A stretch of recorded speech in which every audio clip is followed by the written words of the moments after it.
एहसन कहाँ हैं आप? मैं अपने शौहर को आवाज़ें लगा रही थी, मगर उनकी मुझे कहीं से भी आवाज़ नहीं आ रही थी। वो थोड़ी देर पहले ऑफ़िस से वापस आए थे। उन्होंने मुझे कॉफ़ी बनाने का कहा। मुलाज़िमा छुट्टी पे थी, इसलिए मैंने खुद ही कॉफ़ी बना ली थी।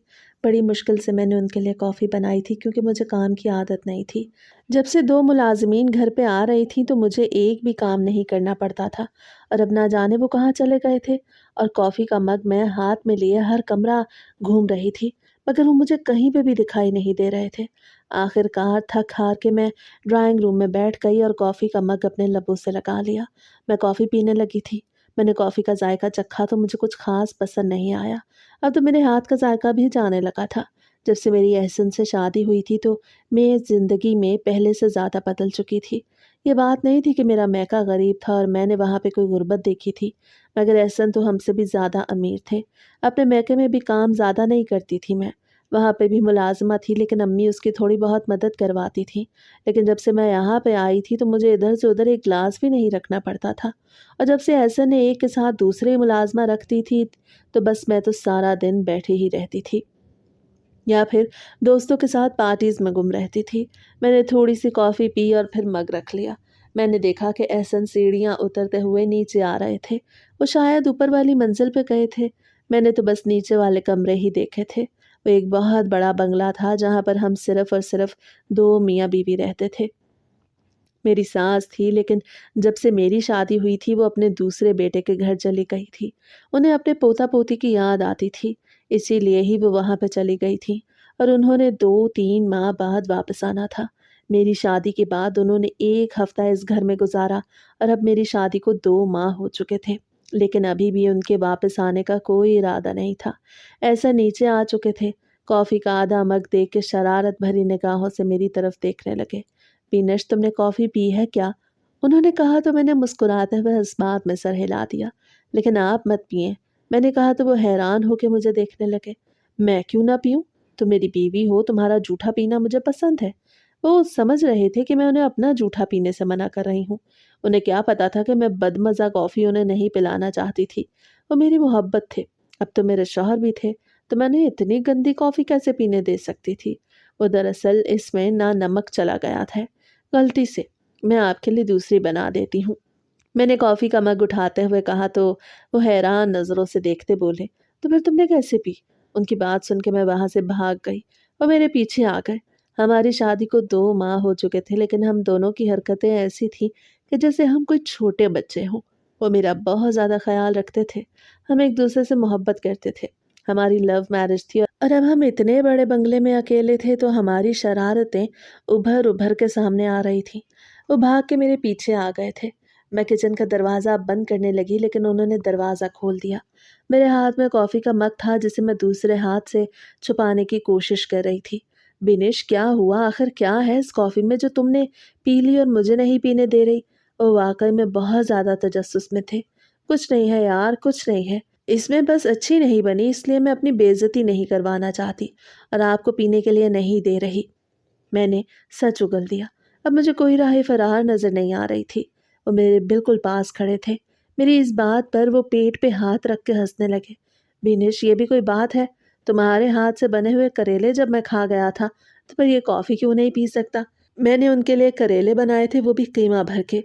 उन्हें कीमा करेले पसंद थे, जो मैंने बिल्कुल भी अच्छे नहीं बनाए थे और वो इतने ज़्यादा कड़वे हो गए कि मुझसे तो एक निवाला नहीं लिया गया।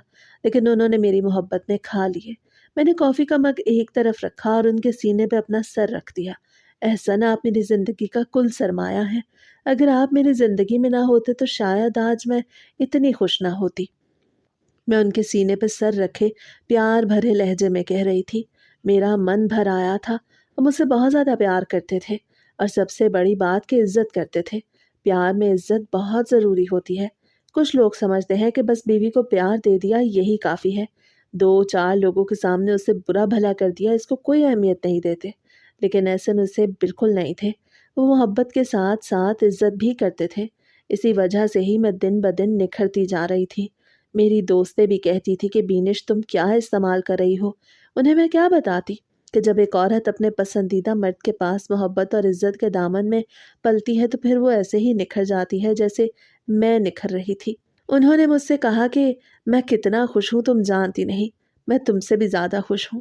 انہوں نے چھوٹے بچوں کی طرح باہیں پھیلا کے اپنی خوشی کا اظہار کیا تھا۔ میں کھلکھلا کے ہنسنے لگی۔ تو پھر ٹھیک ہے، میری محبت میں یہی کافی پی لے۔ میری بات سن کے وہ شرارت سے منہ کے عجیب عجیب زاویے بنانے لگے۔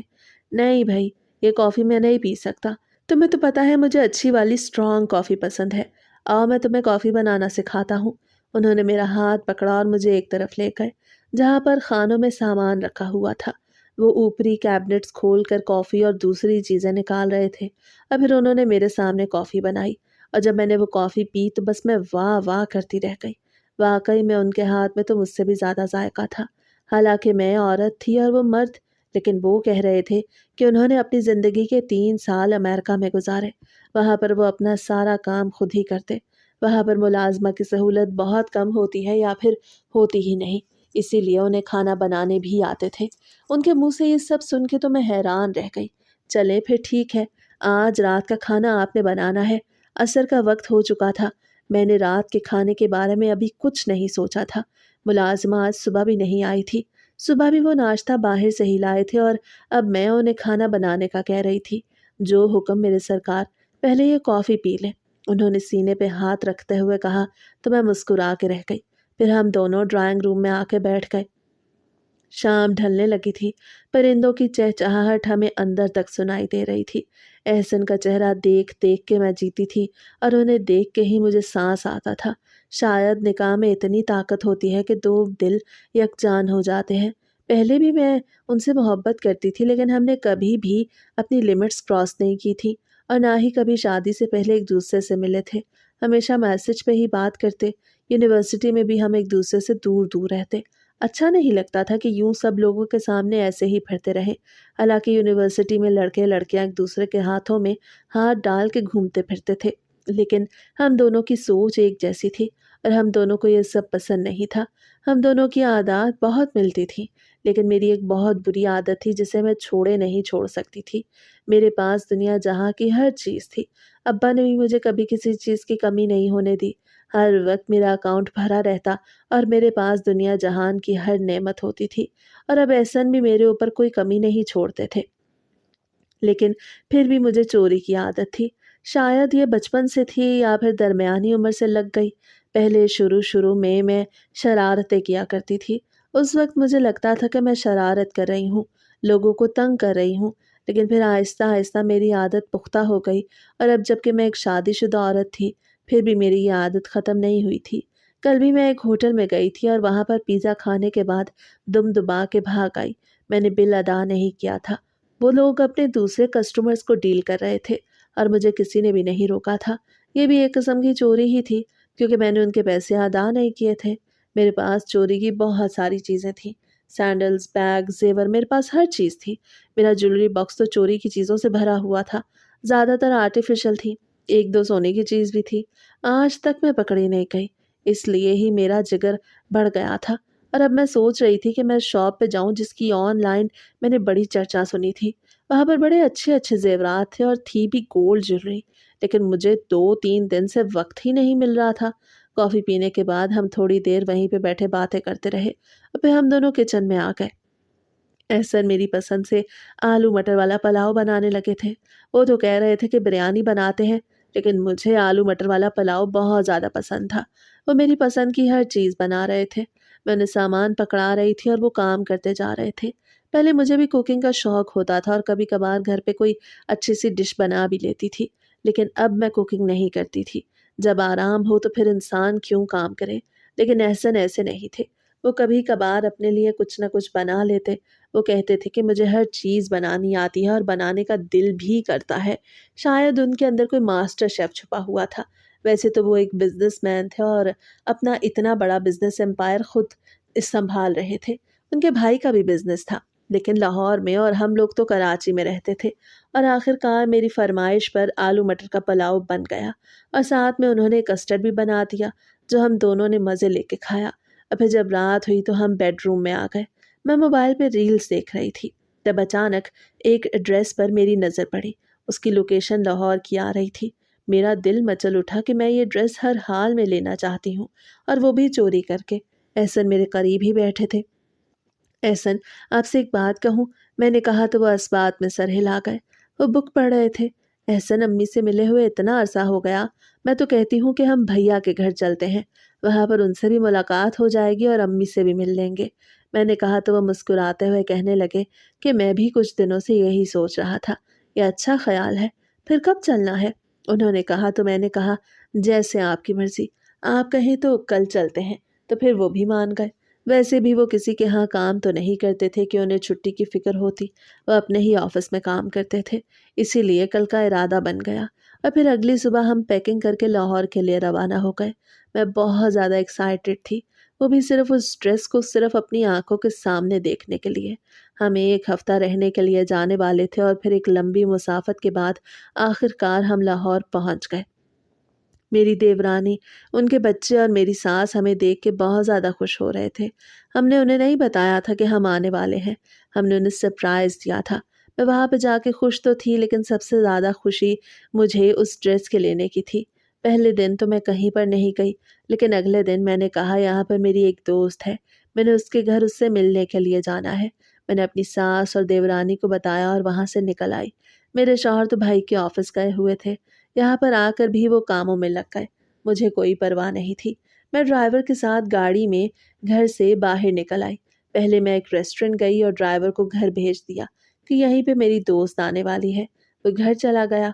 मैं उसके साथ मार्केट नहीं जा सकती थी। मैं उसके सामने अगर मार्केट जाती तो शायद वो घर जाके बता दे। वो उनका बहुत पुराना ड्राइवर था। वो मुझ पे क्यों एहसान करता? मैंने रास्ते में से कह दिया कि अब हमारा प्लान बदल गया। मेरी दोस्त होटल आ रही है तो मुझे वहीं पे उतार देना। अब वो चला गया। उसी वक्त मैं होटल से बाहर निकली और एक वीआईपी कैब बुक की। उसमें सवार होकर लाहौर के सबसे बड़े मॉल में पहुंच गई। वाकई में वो मॉल बहुत बड़ा था। मुझे तो दिल ही दिल में घबराहट हो रही थी कि इतने बड़े मॉल में कैसे कुछ चुराऊंगी। समझ नहीं आ रही थी कि क्या करूं। मैं एक एक चीज़ देखती जा रही थी। वैसे भी मेरी ड्रेसिंग से किसी को भी ये नहीं लग रहा था कि मैं यहाँ पे कुछ खरीद नहीं सकती।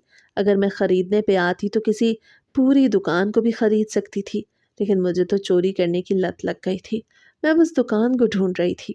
मैंने रील देखी थी और अब मैं उसी शॉप को ढूंढने लगी। अबे बड़ी जल्दी मुझे वो दुकान मिल भी गई। मैं बहुत ज़्यादा खुश हो गई। मैं अंदर गई तो वो सूट बिल्कुल आंखों के सामने खड़ा था। बिल्कुल ब्लैक कलर का पाँव छूता फ्रॉक, ऊपर सिल्वर कलर का काम हुआ, हसीन लग रहा था कि दिल चाह रहा था कि अभी पहन लूं। दुकान बहुत बड़ी थी, रश भी बहुत ज़्यादा था। मैंने वो सूट उतरवाया और उसे देखने लगी। फिर मैं ट्रायल रूम में गई और उसे पहन के अपनी 2-3 सेल्फीज़ भी ली। मैंने सोचा कि अगर मैं ये ना चुरा पाऊँ तो मेरे पास सेल्फीज़ तो होनी ही चाहिए। लेकिन मेरी खुशकिस्मती कि जैसे ही मैं ट्रायल रूम से बाहर आई तो रश और भी ज़्यादा बढ़ चुका था।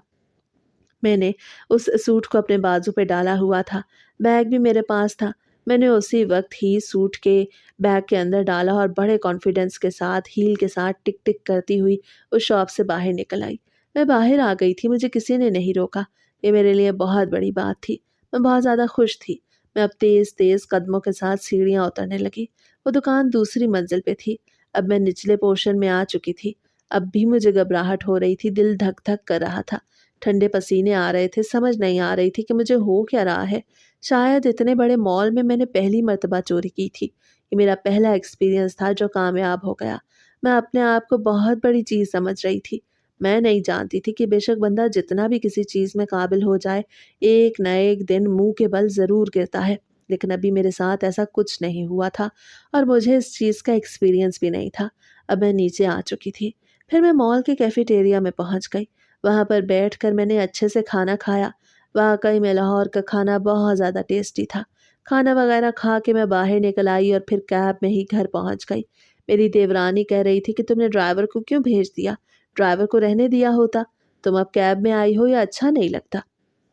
मैंने उससे कहा, भाभी कोई बात नहीं, मैं ये सब चीज़ें नहीं सोचती। तो वो मुस्कुराने लगी और कहने लगी कि बीनिश, तुम वाकई में बहुत सादा हो। इस बात पर तो मेरा दिल ज़ोर ज़ोर से हंसने लगा। वो मुझे सादा समझ रही थी और मैं क्या चीज़ थी, ये मेरे अलावा और कोई भी नहीं जानता था। वैसे मैं अच्छी थी, लोगों से हमदर्दी भी करती थी। ना जाने कहाँ से मुझे चोरी वाली लत लग गई। फिर ये दिन यूं ही गुजर गया। मैंने वो ड्रेस अपने बैग से निकाल के अपने बड़े बैग में रख दिया जिसमें हमारा सामान पड़ा था। अब मैं रिलैक्स हो गई थी। اور پھر آ کے میں دیورانی اور ساس کے ساتھ بیٹھ گئی۔ پھر یوں ہی شام بھی ہو گئی، سب لوگ کھانا کھا رہے تھے، مجھے بھوک نہیں تھی۔ میں نے تھوڑا بہت کھانا کھایا اور وہاں سے اٹھ کے آ گئی۔ سب لوگ ڈائننگ ایریا میں بیٹھے تھے اور میں ڈرائنگ روم میں آ گئی۔ اچانک سے میری نظر دیوار پہ لگے ایک شو پیس پہ پڑ گئی۔ اسے دیکھ کے میرے چہرے پر ایک شرارت آمیز مسکراہٹ آ گئی۔ میں نے سوچا کیوں نہ اسے اپنا بنا لیا جائے۔ میں نے ادھر ادھر دیکھا، کوئی بھی میری طرف نہیں دیکھ رہا تھا۔ ویسے بھی ڈائننگ ایریا بہت دور تھا، میں ان سے تقریباً 20 قدموں کے فاصلے پہ کھڑی تھی اور وہ شو پیس دیوار پہ ذرا نیچے لگا ہوا تھا۔ میں نے اسی وقت ہی اسے اتارا اور دوپٹے میں چھپا کے گیسٹ روم کی طرف بھاگ گئی۔ ہم وہیں پہ رہ رہے تھے۔ وہ شو پیس بے انتہا خوبصورت تھا، لگ رہا تھا کہ بھابھی نے کہیں باہر سے منگوایا ہے۔ میں نے اسے اپنے بیگ میں رکھا اور سکون سے باہر نکل آئی۔ میں بہت زیادہ خوش تھی۔ اتنا پیارا شو پیس میں نے آج تک کہیں نہیں دیکھا تھا جو اب میرا ہو چکا تھا۔ میں نے سوچا یہی وقت ہے، یہاں سے ایک دو چیزیں اور بھی دیکھ لی جائیں۔ میں اب گیسٹ روم سے باہر نکل آئی اور ادھر ادھر پھر رہی تھی۔ وہ لوگ اب بھی ڈائننگ ٹیبل پہ بیٹھے کھانا کھانے کے بعد باتیں کر رہے تھے اور میں پورے گھر میں ادھر ادھر گھوم رہی تھی۔ بس کمرے میں گئی جہاں پر میری ساس رہ رہی تھی، وہاں بھی بہت اچھی اچھی چیزیں رکھی ہوئی تھیں۔ میں نے الماری کھولی تو سب سے آگے مجھے اپنی ساس کا زیور نظر آیا۔ وہاں پر بہت سارے باکسز پڑے تھے۔ مجھے حیرت ہوئی کہ کیا میری ساس آتے وقت اپنا زیور بھی ساتھ لے آئی ہیں۔ پھر میں نے ایک باکس کھول کے دیکھا تو اندر اچھا اچھا زیور پڑا تھا۔ میں نے سوچا کہ اتنی بڑی چیز نہیں چراؤں، یہ نہ ہو کہ کسی کو پتہ چل جائے۔ بس میں نے ایک انگوٹھی اٹھا لی جس میں مہرون کلر کا ایک بڑا سا نگ لگا تھا۔ وہ گولڈ کی انگوٹھی تھی جو لگ بھی بہت پیاری رہی تھی۔ میں نے ہاتھ میں پہن کے شیشے میں دیکھا تو میرے چہرے پر مسکراہٹ رقص کرنے لگی۔ میں ابھی وہیں پہ کھڑی تھی کہ مجھے افسوس ہوا کہ جیسے کوئی اس طرف آ رہا ہے۔ میں نے جلدی جلدی انگوٹھی انگلی سے اتاری اور اسے مٹھی میں دبا لیا۔ میں گھبرا رہی تھی، گھبراہٹ کے مارے میرا سانس نہیں آ رہا تھا۔ سمجھ نہیں آ رہی تھی کیا کروں، نہ جانے کون تھا جو یہاں پہ آ رہا تھا۔ جب بھی میں چوری کرتی تھی تو میرا یہی حال ہوتا تھا، لیکن میں سب کچھ ٹھیک ہو جاتا، لیکن اب تو بچنے کے کوئی چانسز نہیں تھے۔ اچانک سے کمرے کا دروازہ کھلا۔ میں نے بڑی مشکل سے سر اٹھا کے دیکھا تو ٹھنڈی آب بھر کے رہ گئی۔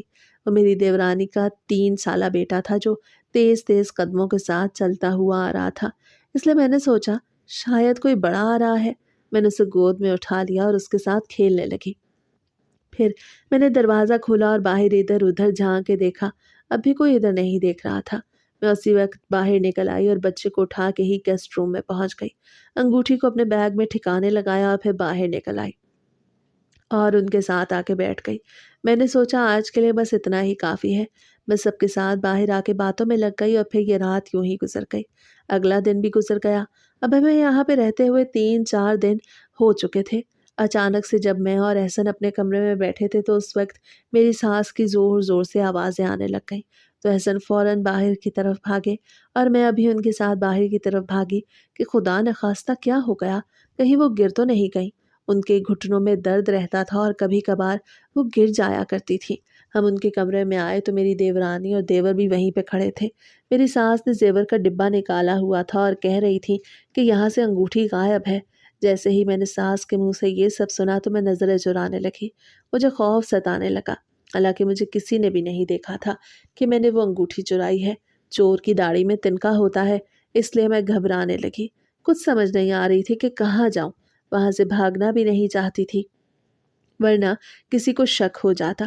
امی کیا ہوا، پہلے تو ایسا کبھی نہیں ہوا، آپ نے ہی کہیں آگے پیچھے رکھتی ہوگی، میری دیورانی میری ساس سے کہہ رہی تھی، اور وہ بس یہی کہے جا رہی تھی کہ میں اتنی بھی پاگل نہیں ہوں۔ میں نے اسی زیور کے ڈبے میں انگوٹھی رکھی تھی، مگر اب وہ وہاں پہ نہیں ہے، نہ جانے کس نے اٹھا لی۔ تم ملازموں کو بلاؤ، ضرور ان کا کام ہوگا، ہاتھ صاف کر گئے ہیں یہاں پر۔ میری ساس غصے میں آ کے بول رہی تھی اور دیورانی اسے سمجھانے میں لگی ہوئی تھی کہ ہمارے ملازم اعتبار کے ہیں، آپ تو اب رہنے کے لیے آئی ہوئی ہیں، وہ برسوں سے یہاں کام کر رہے ہیں، آج تک ایسی کوئی حرکت نہیں کی تو اب کیوں کریں گے۔ جیسے ہی میری دیورانی نے یہ کہا تو پھر میری ساس نے کہا کہ پھر کس نے چوری کر لی، گھر میں اور کون آیا ہے، گھر کے اپنے ہی لوگ ہیں، بس صرف احسن اور بنش ہی آئے ہیں، یہ تو گھر کے بندے ہیں، تو پھر کس نے چوری کر لی۔ جیسے ہی میرا نام آیا تو میں اور زیادہ گھبرانے لگی اور اچانک سے میں نے سوچا کہ یہی موقع ہے اپنی جان چھڑوا لی جائے۔ امی، آپ کہنا کیا چاہتی ہیں؟ کیا ہم دونوں میں سے کسی نے آپ کی انگوٹھی چرا لی؟ ہم ہی تو نئے آئے ہیں اس گھر میں، مجھے نہیں پتا تھا کہ یہاں پر آنے کا مجھے یہ صلہ ملے گا۔ میں نے احسن کی طرف دیکھتے ہوئے نم نگاہوں کے ساتھ کہا، امی جی آپ کیسی باتیں کر رہی ہیں؟ آپ ٹھیک نہیں کر رہی۔ بینش میری بیوی ہے، کیا آپ اس پہ شک کر رہی ہیں یا مجھ پہ، اپنے بیٹے پہ شک کر رہی ہیں؟ احسن بھی میری آنکھوں میں نمی دیکھ کے غصے میں آ گئے۔ نہیں بیٹا، میں نے ایسا کب کہا؟ میں تو بس ایک مثال دے رہی ہوں کہ تم بھی تو گھر کے لوگ ہو، تو پھر انگوٹھی کس نے اٹھا لی؟ میں ہتھے سے اکھڑ گئی تھی، کیونکہ ایک یہی موقع تھا جو اویل کر کے میں اپنی جان چھڑوا سکتی تھی، ورنہ کسی کو شک ہو جاتا۔ امی آپ نے یہ ٹھیک نہیں کیا۔ آپ کو پتا ہے احسن سے میں نے کہا تھا کہ امی سے ملنے کے لیے چلتے ہیں، انہیں تو آپ بھول گئی تھی مگر مجھے آپ یاد تھی۔ میں آپ کو اپنی ماں سمجھتی ہوں مگر آپ نے مجھے بیٹی نہیں بنایا۔ میرا دل ٹوٹ گیا ہے احسن، میں آج ہی گھر واپس جاؤں گی۔ میں نے اونچی آواز میں کہا تو احسن نے میرا ہاتھ پکڑ لیا اور اسی وقت ہی ہم دونوں کمرے سے باہر نکل آئے۔ ہم اب گیسٹ روم میں آ گئے تھے۔ احسن بھی میری وجہ سے غصے میں آ گئے تھے اور میرے ساتھ سامان پیک کروانے لگے۔ 2 منٹ کے اندر میری ساس، دیورانی اور دیور وہیں پہ آ گئے اور ہمیں منانے لگے۔ میں نے احسن سے کہا، کوئی بات نہیں، مجھے برا نہیں لگ رہا، لیکن بس میں اب گھر جانا چاہتی ہوں۔ میں یہاں پہ رہ رہ کے تھک چکی ہوں۔ میری ساس کہہ رہی تھی کہ بینش بیٹا بس کر دو، غلطی ہو گئی ہے، زبان پھسل گئی تھی۔ آخر میں میری ساس بیچاری نے اپنی وہ غلطی بھی مان لی جو اس سے ہوئی ہی نہیں تھی۔ میں نے ہی زیادہ باتیں بنانے کی کوشش کر رہی تھی، لیکن پھر بھی میں نے ان سے کہا کہ میں اب یہاں پہ نہیں رک سکتی۔ ہم وہاں سے آنے لگے تو میری ساس نے کہا کہ بینش بیٹا اگر تم مجھے اپنی ماں سمجھتی ہو تو میرے کہنے پہ رک جاؤ۔ ہم جو گاڑی میں سامان رکھ رہے تھے، میں نے فوراً سے اپنی ساس کی طرف دیکھا، پھر دوڑتی ہوئی آئی اور ان کے گلے سے لگ گئی۔ یہ ہنر بھی مجھے پہلے کا آتا تھا کہ پہلے بڑا ترساؤ لیکن آخری وقت میں مان جاؤ، تاکہ اگلے کو بھی احساس ہو کہ ہم نے اس کی عزت رکھ لی۔ اب میں ساس اور دیورانی کے ساتھ اندر آ گئی۔ احسن اور میرے دیور باہر ہی رہ گئے۔ میری ساس مجھ سے کہہ رہی تھی کہ بیٹا میرا یہ مقصد نہیں تھا، اگر تمہیں برا لگا ہے تو میں دل سے معافی چاہتی ہوں۔ وہ بڑی عورت مجھ سے معافی مانگ رہی تھی۔ مجھے اچھا تو نہیں لگ رہا تھا لیکن اپنی عزت بچانے کے لیے مجھے یہ سب کرنا پڑا تھا۔ اور پھر 2 دن بعد ہم گھر واپس آ گئے۔ میں بہت زیادہ عجیب محسوس کر رہی تھی۔ میری ساس بھی ہم لوگوں کے ساتھ واپس آ گئی تھی۔ شاید اس کا وہاں رہ کے جی بھر گیا تھا اور اب ہمارے ساتھ رہنا چاہ رہی تھی۔ مجھے عجیب اور انکمفرٹیبل فیل ہو رہا تھا۔ وہ اپنے کمرے میں چلی گئی۔ ہم دوپہر کو گھر پہنچے۔ احسن بھی آفس چلے گئے، وہ اتنے دنوں سے جا نہیں پائے تھے۔ میں اپنے کمرے میں آ گئی۔ میں نے سامان سے شو پیس نکالا اور سوچنے لگی کہ آخر میں اسے کہاں پہ رکھوں۔ اگر میری ساس نے کہیں دیکھ لیا تو پھر تو خیر نہیں ہوگی۔ اسی لیے میں نے شو پیس کو ڈبے میں پیک کر کے اسٹور روم میں رکھ دیا کہ جب کبھی میری ساس نہیں ہوگی تو اس وقت اپنے گھر میں اسے سجا لوں گی۔ انگوٹھی میں نے اپنے سامان میں رکھ دی۔ اب میرا ایک نیا ٹارگٹ تھا۔ لاہور سے میں اپنا ٹارگٹ پورا کر کے آئی تھی اور اب 2 روز بعد مجھے اس سوٹ کو اپنی دوست کی برتھ ڈے پارٹی میں بھی پہننا تھا۔ مجھے بس انتظار تھا کہ کب برتھ ڈے پارٹی آئے گی اور میں وہ اتنا حسین سوٹ پہن کے جاؤں گی۔ اب 2 دن بعد جب میں اپنی دوست کی برتھ ڈے پارٹی میں گئی تو میری سبھی دوستیں مجھے دیکھ کے حیران رہ گئیں۔ وہ میرے ڈریس اور میرے انتخاب کی بہت زیادہ تعریفیں کر رہی تھیں۔ میں نے بھی ان سے کہہ دیا کہ یہ میں لاہور سے لے کے آئی ہوں، جب میں اپنے سسرالی رشتہ داروں سے ملنے کے لیے گئی تھی۔ اس کی قیمت پورے 60,000 روپے تھی اور یہ سب لوگ جانتے تھے۔ وہ آن لائن بھی یہی قیمت بتا رہے تھے۔ مجھے خود پہ فخر ہو رہا تھا کہ میں نے اتنی مہنگی چیز بنا کر رقم ادا کیے بغیر حاصل کی۔ میں نہیں جانتی تھی کہ اب میرے کام کا آخر آ گیا ہے۔ وہ شام بہت حسین تھی۔ اور جب میں واپس آئی تو احسن بھی گھر آ چکے تھے۔ انہوں نے جاتے ہوئے میری تیاری نہیں دیکھی تھی۔ اس وقت وہ آفس میں تھے لیکن اب وہ واپس آ چکے تھے۔ مجھے دیکھ کے کہنے لگے، واہ جی واہ، تم تو آج بہت پیاری لگ رہی ہو، کہاں سے منگوایا یہ سوٹ؟ جیسے ہی انہوں نے یہ کہا تو میرا اوپر کا سانس اوپر اور نیچے کا نیچے رہ گیا۔ میرا دماغ معاف ہو گیا۔ کچھ سمجھ نہیں آ رہی تھی کیا جواب دوں۔ پھر جلدی سے جواب کھڑا اور یہ جھوٹ بول دیا کہ میں نے آن لائن منگوایا ہے۔ میں یہ تو نہیں کہہ سکتی تھی کہ لاہور سے لیا تھا۔ ان کی نظر میں یا تو کسی کی بھی نظر میں تو مارکیٹ گئی ہی نہیں تھی۔ میں نے انگوٹھی راستے میں ہی اتار کے بیگ میں رکھ لی تھی اور اب میں اپنے کمرے میں بھی آ چکی تھی۔ میں نے ڈریس وغیرہ چینج کیا اور بیگ سے انگوٹھی نکال کے جویلری باکس میں رکھ دی۔ پھر میں نے گہرا سانس لیا اور مسکرانے لگی۔ میری زندگی بہت حسین تھی۔ وقت گزرتا جا رہا تھا۔ میں بہت زیادہ خوش رہنے لگی تھی۔ میری ساس یہاں پر آ تو گئی تھی لیکن وہ زیادہ تر کمرے میں ہی رہتی تھی۔ مجھے ان سے کوئی سروکار نہیں تھا۔ میں اپنے آپ پہ مگن رہتی تھی۔ 2 हफ्तों के बाद मेरी एक दोस्त ने अपने घर पे एक लंच अरेंज किया। वहाँ पे 12-13 लड़कियों ने आना था। उस दिन मैं भी बड़ा अच्छा सा तैयार होके गई। वहाँ पे जब मैं गई तो मुझे एक मेटल का इनेमल शो पीस बहुत पसंद आ गया। वो बिल्कुल मेरी साथ वाली टेबल में पड़ा था। मेरा दिल चाहा इसे उठा लूँ। वैसे भी मैं अपनी देवरानी के घर से उठाया हुआ शो पीस इस्तेमाल नहीं कर पा रही थी, क्योंकि मेरी सास साहब घर पे आ गई थी। मैं उसके सामने वो इस्तेमाल नहीं कर सकती थी और अपने घर को उससे नहीं सजा पाई थी, लेकिन ये वाला तो उठा सकती थी। सब लोग आमने सामने बैठे थे। हर कोई सोफों पे बैठा था। अभी खाने की तैयारी हो रही थी। अबे जैसे ही हर कोई खाना खाने के लिए उठ के चला गया तो मैंने जल्दी जल्दी पर्स से मोबाइल निकाला और मैं ऐसे जाहिर करने लगी जैसे मैं मोबाइल पर एहसन से बात कर रही हूँ। इसीलिए मुझे किसी ने नहीं बुलाया। सब लोग समझ गए कि मैं मोबाइल पे बिज़ी हूँ। ये मौका देख के मैंने जल्दी-जल्दी वो मेटल का शो पीस उठाया और अपने पर्स में डाल दिया। मैं हर जगह अपना पर्स लेकर जाती थी ताकि कुछ भी आसानी से आ जाए। वैसे भी वो छोटी-सी चीज़ थी। उसे लेकर मैं पर्स को वहीं पर रखती खाना खाने के लिए आ गई। अभी खाना खा के थोड़ी देर गपशप करने के बाद घर भी पहुँच गई। जिस दिन मैं कुछ चुरा के आती उस दिन मेरे अंदर एक अजीब-सी एनर्जी आ जाती। मुझे ऐसा लगता कि कोई भी मुझे नहीं हरा सकता। मैं हमेशा ही ऐसा करती रहूँगी। कोई भी मुझे पकड़ नहीं पाएगा, किसी को भी कुछ पता नहीं चलेगा। मैं नहीं जानती थी कि आगे चल के मेरी इज़्ज़त नीलाम होने वाली है। वक़्त गुज़रता जा रहा था। पूरे 1 हफ़्ते बाद मैंने हिम्मत की एक ज्वेलरी शॉप पे जाने की। वो वही ज्वेलरी शॉप थी जिसे मैंने ऑनलाइन देखा था। वहाँ पे बड़े अच्छे-अच्छे गोल्ड के सेट्स थे जिन्हें मैं खरीद तो सकती थी, लेकिन चोरी करने का अपना ही अलग मज़ा था। मेरे अंदर एक खलबली सी मच जाती। उस खलबली को दूर करने के लिए मैं आज मार्केट जाने के लिए तैयार हो रही थी। मैं लंच कर चुकी थी। एहसन दोपहर को खाना खाने के लिए घर नहीं आए थे। मेरी सास की तबीयत नहीं ठीक थी। वो अपने कमरे में आराम कर रही थी। मैं नहीं जानती थी कि आज मेरी इज्जत खाक में मिलने वाली है। मुसीबतें कब बता के आती हैं। मैं भी आने वाली मुसीबत से बिल्कुल लाइलम थी। मैं तैयार होकर नीचे आई तो मेरी सास कमरे से बाहर निकल आई थी। हालांकि उनकी तबीयत ठीक नहीं थी। बिनेश खैर तो है, अचानक कहाँ जा रही हो? मैंने उसे नहीं बताया था कि मैंने शॉपिंग के लिए जाना है। अम्मी, मैं शॉपिंग करने के लिए जा रही हूँ। क्या आपको भी कुछ मंगवाना है? अगर मंगवाना है तो बता दें, मैं लेती आऊँगी। मैंने कहा तो वो नफ़ी में सर हिलाने लगी। नहीं नहीं बेटा, तुम जाओ, मैंने कुछ नहीं मंगवाना। बस दिल ऐसे घबरा रहा था, इसलिए कमरे से बाहर निकल आई। बस एहसन को कॉल मिला दो कि डॉक्टर नदीम को बुला दे। वो घर आके ही मेरा चेकअप कर जाएगा तो कुछ बेहतरी आ जाएगी।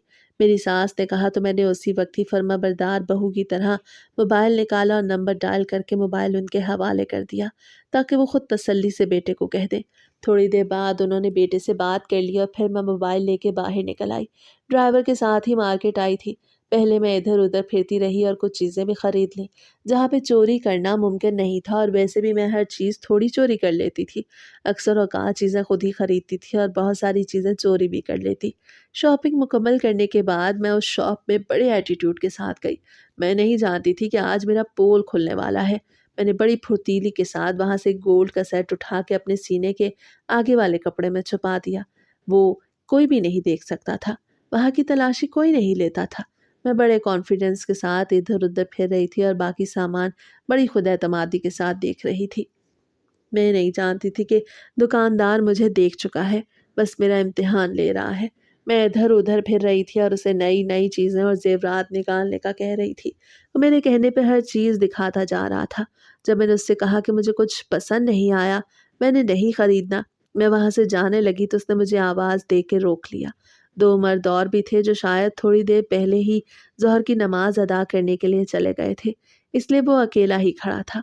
उसके बुलाने पर मैं उसके पास पहुंच गई तो वो कहने लगा कि चीज़ तो आप ले चुकी हैं लेकिन कीमत अदा नहीं की। जैसे ही उसने ये कहा तो मुझे ऐसा लगा कि आज मैं नहीं बचने वाली।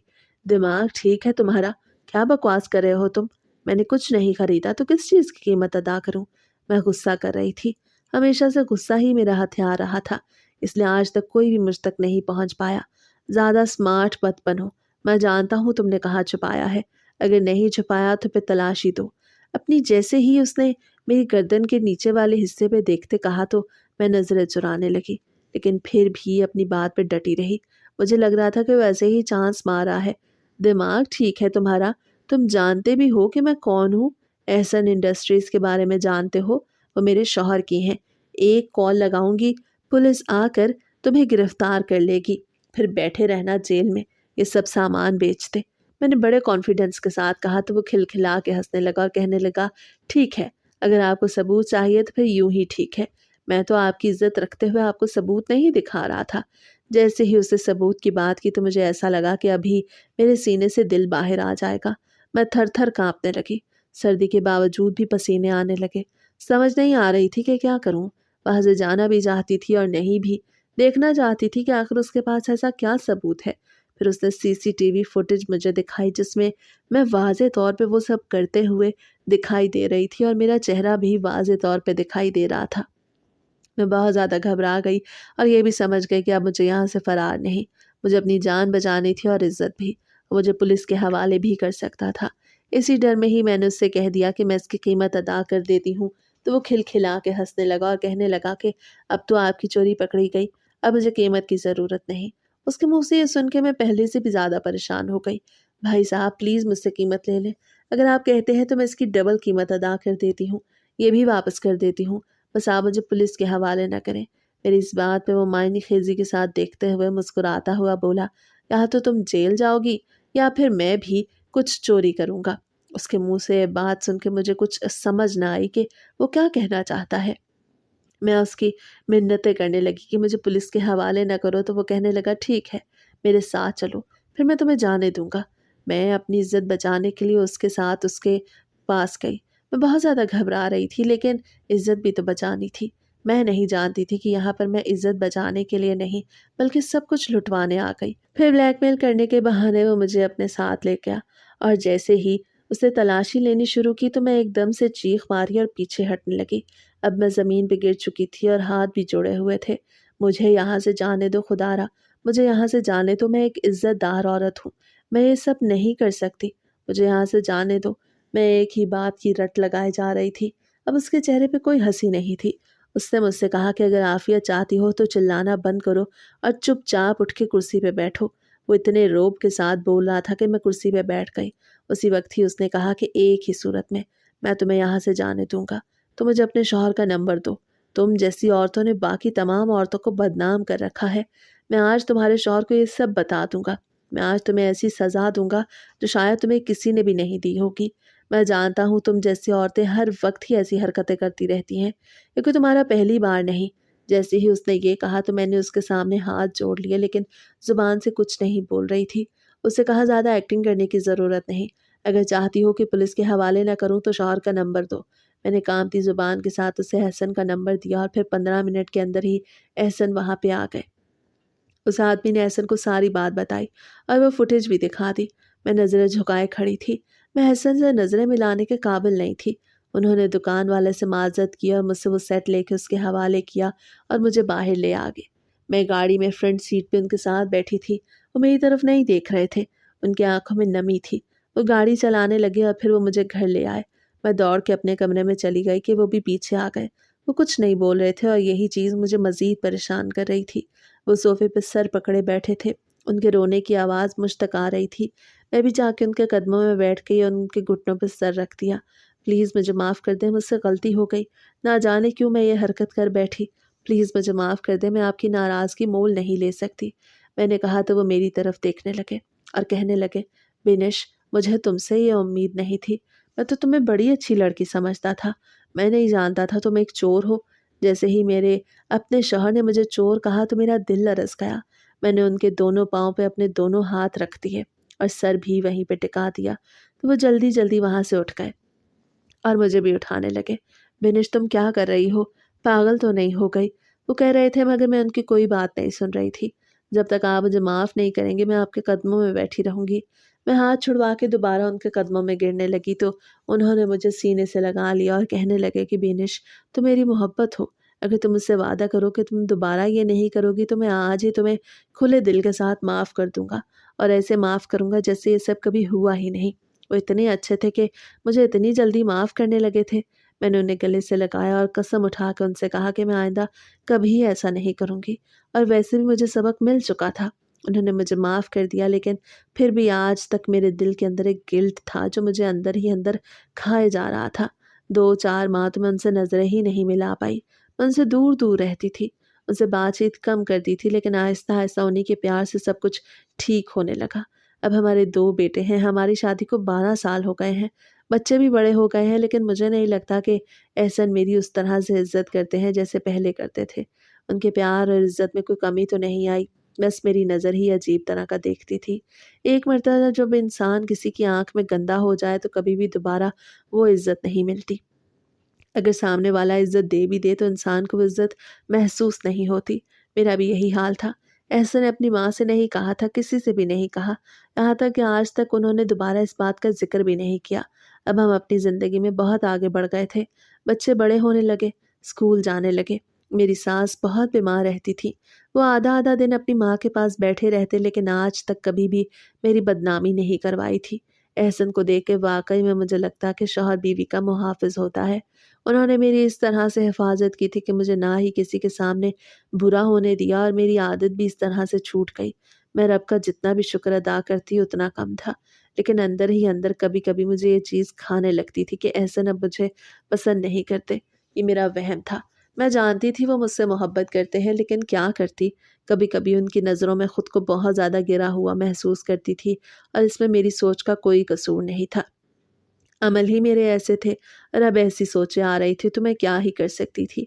शायद ये सोचें मेरी आखिरी सांस तक मेरे साथ चलनी थी।